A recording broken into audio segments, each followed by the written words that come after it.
Hey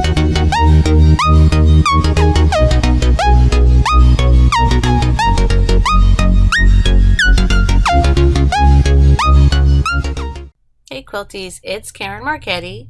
This time on Dual Process, Jodi Robinson and I are working on a half square quilt. A super simple quilt, and we both have an idea for you, so grab your printable and let's get started.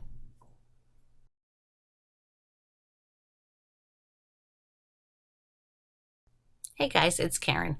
So on my version of this quilt, we're going to be working on one row at a time, okay? And I'll start here. And I'm just stitching some half feathers in the dark half of the half square. And then I'm going to stitch down that seam line. And on this side, I'm going to do curlies. These little curly swirls. And the thing about drawing versus quilting is sometimes your scale is a little different. So just, you would proportionate your quilting into the size block so that it looked good.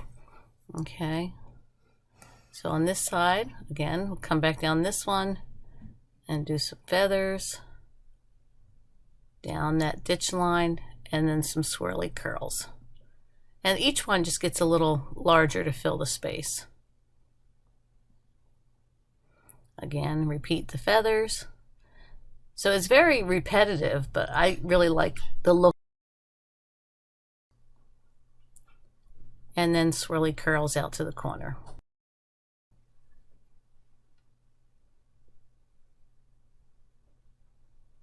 And then the last block, feathers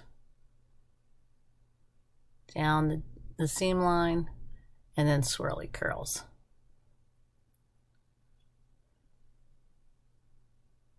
So now we're going to leave our needle down. I'm not sure how large this is. If you can fit this second row, fine. If not, just roll your quilt until you can fit it. And we're going to do the same thing in reverse. So essentially, we get a clockwise motion in the quilting. Okay. So here we'll do our feathers in this block. Come down the seam, and then repeat this curly swirls.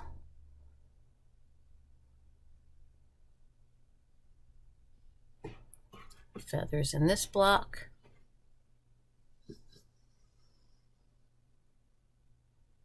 down the seam, and curly swirls.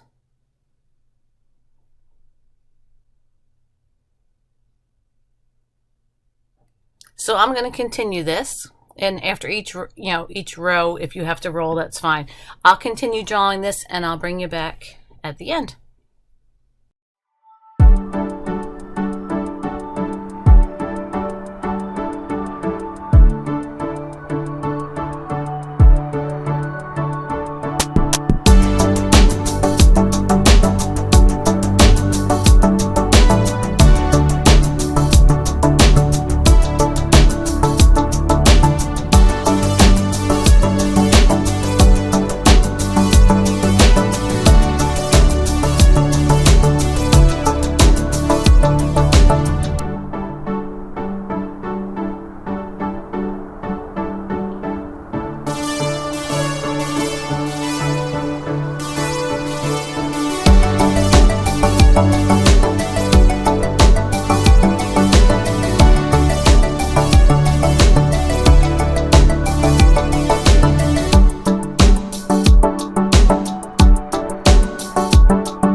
Okay, so here it is finished, and you get that kind of look of these are going clockwise and these are going counterclockwise, and you can totally reverse that.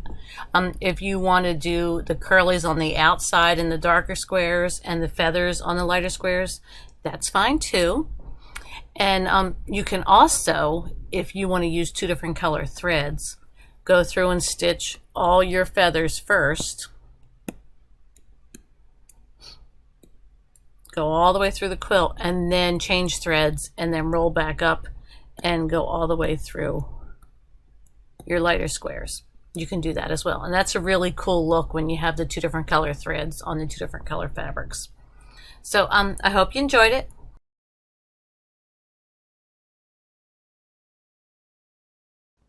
Hi everyone, it's Jodi, and I want to share with you an idea that you might want to try on this half squares quilt. And so looking at this, to me, I feel like the gray is probably more the background area to me, and that the white is kind of like the main focal point. So I was thinking that it might be neat if we tried putting in a nice big wreath in each of the 4 light squares, and then we'll do a complementary design in the rest of the quilt. But assuming, I don't know how big this is in reality, but I'm going to assume that we can at least, reach the majority of it. Let's say it's a wall hanging. These are fairly small squares. So with that in mind, I know that I can reach both of these blocks, probably actually this one as well, which works out well. So what we're going to do is, and they would be rounder because I would use some sort of a template, even if it was a plate or a saucer or whatever you have. I would mark a nice big circle in these. Probably not going to be the same size, but you get the idea. And I probably would go ahead and start with these, well, at least the top 2 anyway, just because. So the other thing that I'm going to want to do is stitch in the ditch, and I might do that first, which I would probably start here, and I would just do it like this so that, oh boy, so that I can zigzag my way back to where I started. Like that. And then we will need to tie off and do each of these wreaths individually. And so I think leaves would look really nice in here, and I like doing them a lot. So what I'm going to do is just kind of start here, and I'm going to go around the outside first. And in these points, I'm going to go ahead and put kind of like a little swirl thing because it makes it a little bit easier to fill that out without having to stretch your leaves or feathers or whatever you happen to be using to fill that. And so I'm just going to work my way around. And each time I come to that point, I'll go ahead and put that little swirl in. Swirl. And then I'm going to go ahead and start working my way on the inside. But what I want to really do, just to make it easier for myself, is envision these lines here as areas. And so it'll make it easier to space them out a little bit. And so I'm just going to start and fill these in as I go. And see, now I can think of this section as, where to fit the leaves. This one can flow right into the next one. One other little note, because this is 4 half square triangles, we have the seams going through the centers. And so I always do try to make a point at, as I'm stitching along, to make sure on this center portion here that every once in a while I can at least make my leaves go over that seam to kind of nail it down, so that when we're done with the quilt, you don't pull it off and see just these seams kind of puffing forward, if that makes sense. So then I'll just come over to this one and do the same thing. Make sure I don't forget my little swirl in the corner.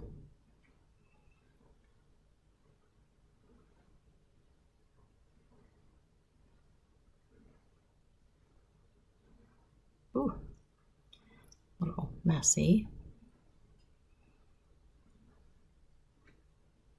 And you, of course, could be putting like a little spine in the middle of each of these leaves if you want that.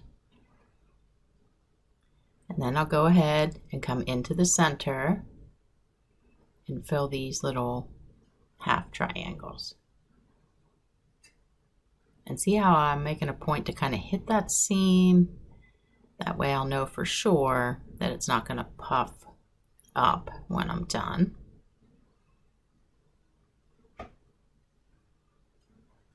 Okay, so once those are done, the next thing I'm going to do, and I would go ahead and, I'm not going to advance the quilt and do the bottom two. I'm just going to go ahead and do everything that I can see here. And for all of these gray areas, what we're going to do is leaves. But rather than have the wreath, we're going to use the seam of the white kind of as the central spine, and we're just going to do one side. And we're going to kind of do the same thing. We're going to do the leaves, filling this area. And again, I am going to come out and put that swirl because that makes it, you know, cohesive with the rest of what we've done.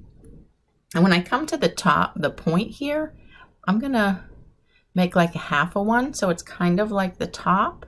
And then we can just travel the whole way around here. Let me just keep going. And then I put that little half in there.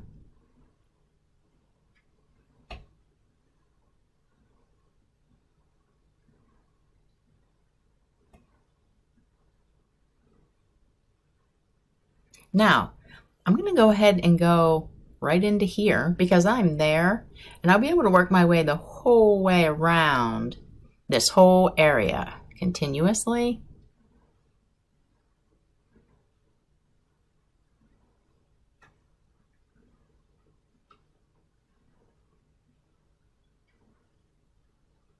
Which makes it nice sometimes when you can do that.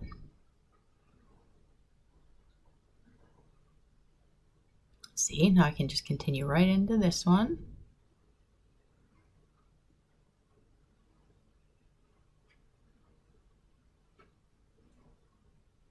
Half.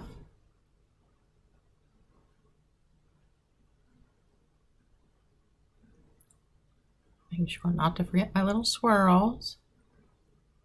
And then a half, and then we can pick right up here as if we didn't go over into that other area.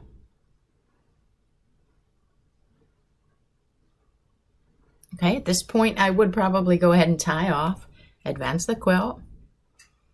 And you can see how nicely the ones that go around in the gray, it really kind of created a frame because they're all moving the same direction.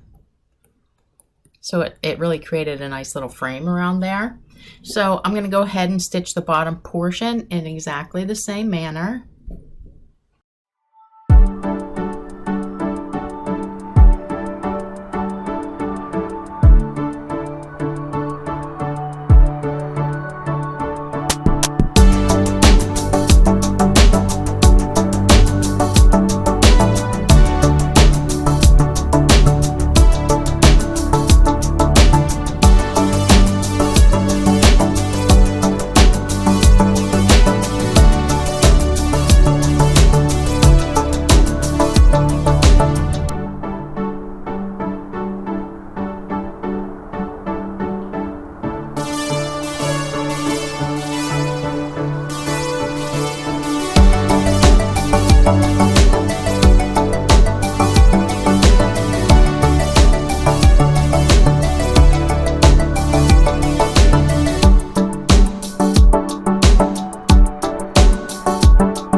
Okay, so that brings us to the end of the stitching. And you might have noticed I totally forgot to stitch it in the ditch before I did the wreath, but it's totally fine. I mean, sometimes on a quilt, I'll even wait until I'm totally done all the stitching and then go back and stitch in the ditch. So that's entirely up to you. So I hope you enjoyed that design and that you might give it a try. Thanks so much for joining us. We hope that you have enjoyed today's designs, and be sure to join us for the next episode of Dual Process.